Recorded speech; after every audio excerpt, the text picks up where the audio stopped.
Good evening, everyone. Thanks for joining me in this video. Today is Saturday, 22nd day of March 2025.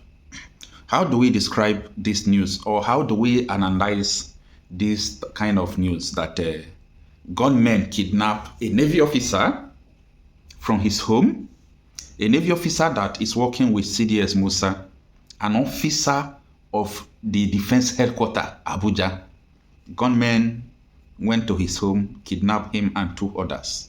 These gunmen, they did not kidnap him because they want to assassinate him. It's normal kidnapping, okay?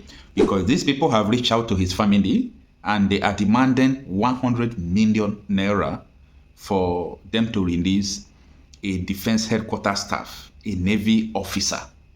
You see, sometimes when we come out to tell people that this kidnapping issue will get to everyone, no matter how big or small you are, it's a matter of time. The monster that the politicians have nurtured is coming to them.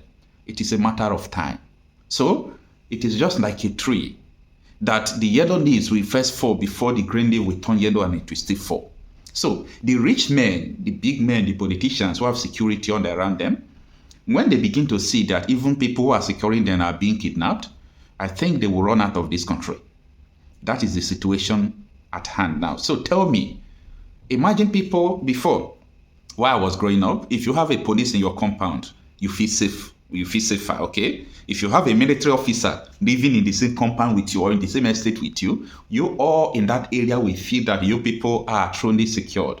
Ordinary vigilante, if you have him around your area, you will feel that you are secured. Talk less of a Navy officer. Imagine people living around him, they will feel that we are living with a Navy officer in the same estate or in the same close by. So nothing will happen around this area. Because the man is there, the man will carry gun if anything happen. The man will shoot up. The man have security details because the man is a high-ranking Navy officer.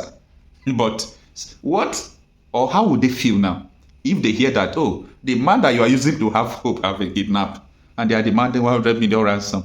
So what will be your fate? That the person you are thinking that could defend you or could have security details that could protect your area, the person has been kidnapped. They did not kidnap him now on the road. They did not kidnap him in the party. They came to his home where he have everything he takes to defend himself, and they took him.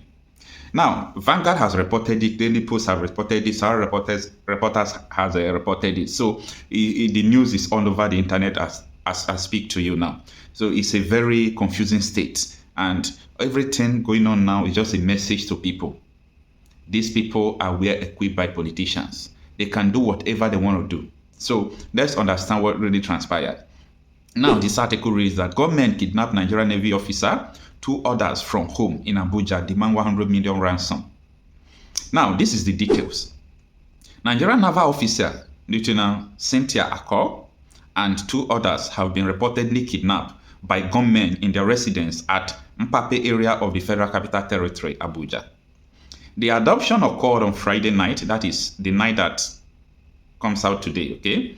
The adoption occurred on Friday night, and the Honolulus are now demanding a staggering 100 million ransom for their release. And the most thing out of the article, the most things that makes me laugh in all this kidnapping issue is that this 100 million will be paid. Yeah, this 100 million naira, within 48 hours, they will pay it. Where these people see money, I don't know. When they kidnap Afenifere youth leader, Oja Juni, yeah. So they demanded 100 million. His family, they were begging, like people who are begging for street, until the people reduced it up to 17 million. They sold land, they sold a lot of things to afford the 17 million naira. So this man now is going to pay the 100 million before his release. If not, they will buy him. They will just take his life.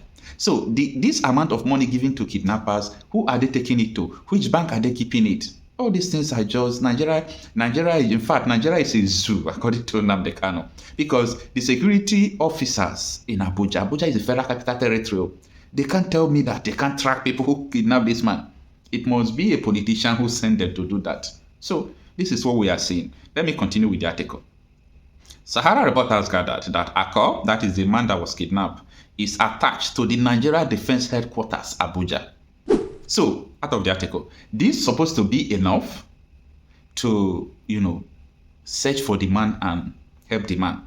A man working with the Chief of Defense Staff, CDS Musa, working in his department, Defense Headquarters. They went home, they carried him, and the nation is quiet. It's normal, okay? It's normal. Everyone could be kidnapped. Kidnappers owns Nigeria right now, okay? Because even though they arrest kidnappers today, one call, they will leave them. All right?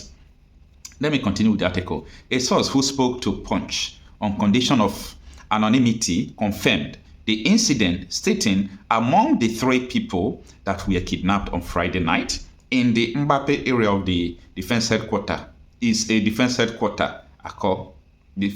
official, okay? That one of them is a defense headquarters official, The source further revealed that the kidnappers had already contacted the families of the hostage, making the hefty ransom demand. The kidnappers have already reached out to their families and are demanding 100 million ransom, the source said. Meanwhile, Sahara reporters' effort to speak with Federal Capital Territory Police Command were unsuccessful as the spokesperson, Josephine Ade, could not be reached on telephone as at the time of finding this report. Ade, meanwhile, was quoted in the report to have promised to confirm the incident and provide further details. This is what he said. "I will confirm and get back to you shortly," she said. However, she has yet to revert with an update. Further efforts to get to the reaction of the defense headquarters were unsuccessful as the director, Defense Media Operation Major General Marcus Kanji, and the director of Defense Information, Brigadier General Toko Gusau, did not take their calls as at the time of finding the report. So, the issue we are talking about here is that this is an action or an indication that nowhere is safe in Nigeria, despite those statistics being, pushed around of how they have defeated all this insurgency, terrorism, and so on and so forth. You see, I hope the victims will be rescued, but this is the daily occurrence. This is the Federal Capital Territory. Okay, I even imagine how tourists can come to Nigeria. When a tourist will hear that FBI officials has been kidnapped in New York, FBI or CIA agent has been kidnapped in New York, or someone in security details of Donald Trump has been kidnapped, and every day people are being kidnapped, will you go to America if you're in their position? So that is what is happening. It's so terrible. And I will continue to say this. All these things will continue. It will increase because there is no exit strategy to it. You see, Nigeria is not the only country being faced with insecurity, terrorism, all this. Nigeria is not the only country, right?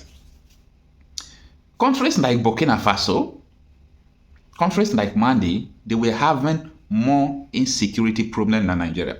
But the report we have today is that these people have, consistently fight against these people. I mean, the government. And that is why they have been able to defeat them to a reasonable extent. The other day, people from Benin Republic are complaining that Ibrahim Traore of Burkina Faso is pushing terrorists into Benin Republic. I say, you people have government, ask your government to face them. Maybe to push them to Nigeria, where they have safe haven in the north. Not only in the north, everywhere in Nigeria, as at the time of, making this video. So you can see that any government that is determined will be able to fight insecurity.